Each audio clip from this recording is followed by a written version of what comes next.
Президенттин мурдагы кеңешчиси делген Жаныбек Кубандыковдун жубайы үн катты. Президенттин мурдагы кеңешчиси делген Жаныбек Кубандыковдун жубайы, жогорку кеңештин депутаты Медина Кайрылбекова жолдошу тууралуу коомчулукка кайрылуу жасады.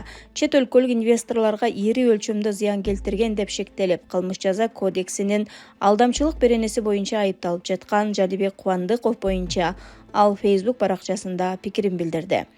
Анда депутат жолдошуна карата козголгон иш тууралуу сүйлөп, аны менен жолугуп чыкканын айткан. Эң негизгиси ал сөз болуп жаткан чет өлкөлүктөрдөн 5 миллион 500 миң долларын алып койгон деген дооматка тиешеси жок экенин билдим. Болгону чет өлкөлүк жаран менен орусиялык жаранды тааныштырып көздөштүрүп койгон экен. Бирөөсү сатуучу, экинчиси сатып алуучу болгон. Эки жак тең Жаныбекке акча бергенбиз деп көрсөтмө берген эмес. Орусиялык жаран польшалык жаранды 5 миллион 500 миң долларга алдап кетиптир. Тааныштырганы үчүн ортодо Жаныбек күйүп жатат. Иш адилет каралса, Жаныбек чыгат буйруса деген депутат. Соңку айларда айрым журналисттер тарабынан Жаныбек Кубандыковдун аты коомдо көбүрөөк айтыла баштаган. Ал президенттин кеңешчиси экени, чет жакка чартерде учак менен каттап жүргөнү, президенттин эң ишенимдүү адамдарынын бири катары маанилүү маселелерге аралашканы тууралуу маалыматтар айтылган. Булак BBC. Президенттик шайлоого чыгууга Медербек Алиевдин аты аталууда. Жаш саясатчылардын арасынан популярдуулугу артып, эл оозуна алына баштаган биринчи вице-спикер Медербек Алиевдин соңку жаңылыгы коомчулуктун бүйүрүн кызытабы. Саясий күчтөрдүн колдоосуна жараша өзүнүн эриктүүлүгүн көрсөтүп, күздө президенттик шайлоого карата талапкерлигин койсо, резонанс жаратары болжонууда. Албетте мындай күтүүсүз жүрүшү машакаттуу тобокелдик эмеспи? Лидер катары астыга суурулуп чыгуунун ысык соогу, түмөн түйшүгү бар. Ал жөн жерден тандалып атпаса керек, туурабы?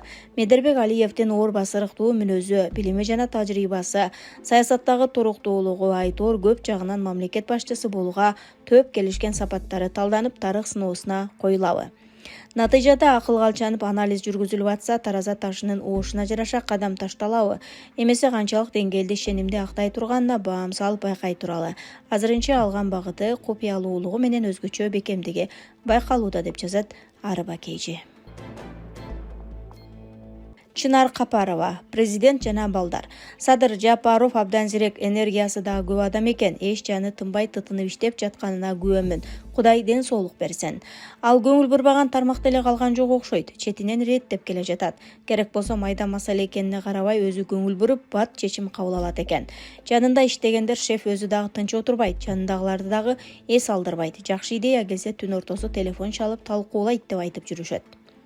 Айтайын дегеним, коомго кеңири белгилүү эмес, бирок өтө олуттуу проблема бар болчу. Ал ата-энесинен ажырап, багары жок калган томолой жетим балдардын тагдыры болчу.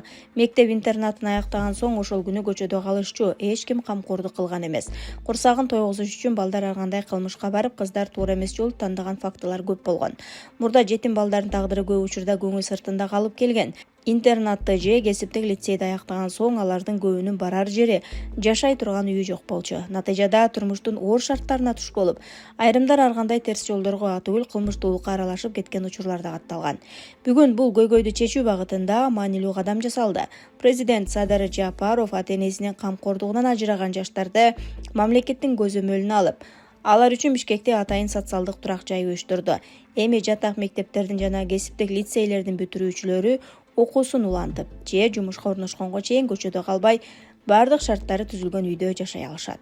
Мындан тышкары, келечекте алар турак жай программаларына кезексиз катышуу мүмкүнчүлүгүнө ээ болуп, өз үйүн сатып алууга мамлекет тарабынан колдоо алышат. Бул жетим балдардын келечегине болгон чыныгы камкордук. Ар бир жаш мамлекеттин колдоосун сезип, билим алып, татыктуу жашоо курууга мүмкүнчүлүк алышы керек. Политклиника. Күткөн эмесмин. Аида Салянова Садыр Жапаров менен жолугушту. Кыргызстандын мурдагы башкы прокурору Аида Салянова президент Садыр Жапаров менен жолугушкан сүрөтүн жарыялады. Ал өзү башкы прокурор болуп иштеп турганда Садыр Жапаров кылмыш жоопкерчилигине тартылганын эстеп, бүгүн ал Салянованын кайсы бир кызматка барышына каршы болот деген ойдо жүргөнүн айтты. Бирок Жапаров эске таарынычтарын унутуп, Салянованы колдогонуна таң калганын билдирди. Көптөр буга ишене алышпайт. Мен өзүм да көпкө чейин ишенген жокмун. Анткени мен өз позициямдан эч качан тайган эмесмин. Өлкөнүн кызыкчылыктарын эске чыр-чатактардан жогору кое алган адамдын аракети катары мен бул кадамды өзгөчө чын жүрөктөн кабыл алдым. Бул чындап эле күчтүү шахматтык жүрүшкө окшош. Саясий маданияттын жана мамлекеттик ой жүгүртүүнүн жаңы деңгээлин орноткон жүрүш. Менин оюмча бул баарынан мурда президенттин өлкөнүн өзгөрткүсү келип жатканынын, жаңы күн тартибин, жаңы баалуулуктарды калыптандырууга, бири-бирибизди угуу жана өлкөнүн келечеги үчүн баарыбызды бириктирүүгө болгон каалоосунун белгиси, деди Салянова. Ал кайсы кызматка бараарын ачыктаган эмес жана өзүнө болгон колдоону өлкө жана жаңы муун алдындагы чоң жоопкерчилик катары кабыл алганын кошумчалады. Аида Салянова 23 майда Кыргыз шахмат бирикмесинин жетекчиси болуп шайланган. Ал буга чейин жогорку кеңештин депутаты эле. Адилет Айтикеев. Еврей Тордон полковникке чейин ортодо 14 аскердик чин бар. Ташиев ошонун канчасын басып өткөн. Ашып кетсе младший сержант болгондур. Анан эле МЧС министри болгондон кийин 2008-жылы генерал-майорду президент Курманбек Бакиевдин колунан алган.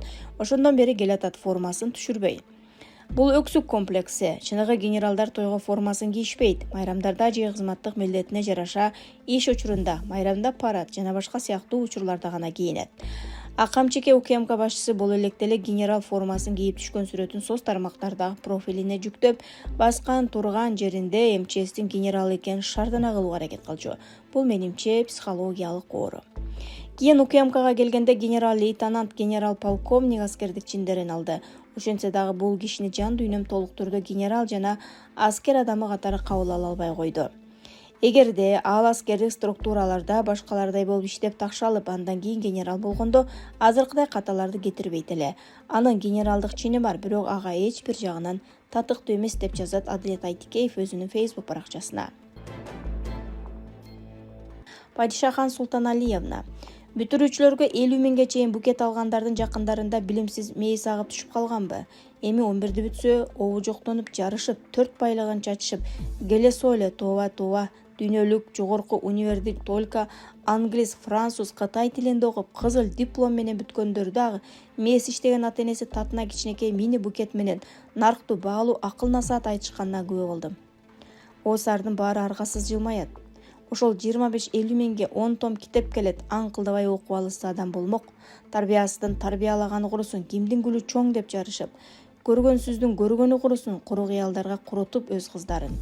Чоң эле аялдарды мейиси чирип, мектептар түрдүүдөр окуйт, кедейи бар, жетими бар, гүлгө да күчү жетпегени бар. Ошолорду заалантып, мактанууга мейиси чирик гана барат. Аларды каратып, кызына 1 тонна гүл берип, эми ошондой тарбия туурабы? Акмактыгы ашып ташыган акчадан букет кылып беришип, мейисинин чириктигин көрсөтөт го. Бергин келсе картасына котор, мейисин өстүрүүгө жумшасын, деп жазат ал.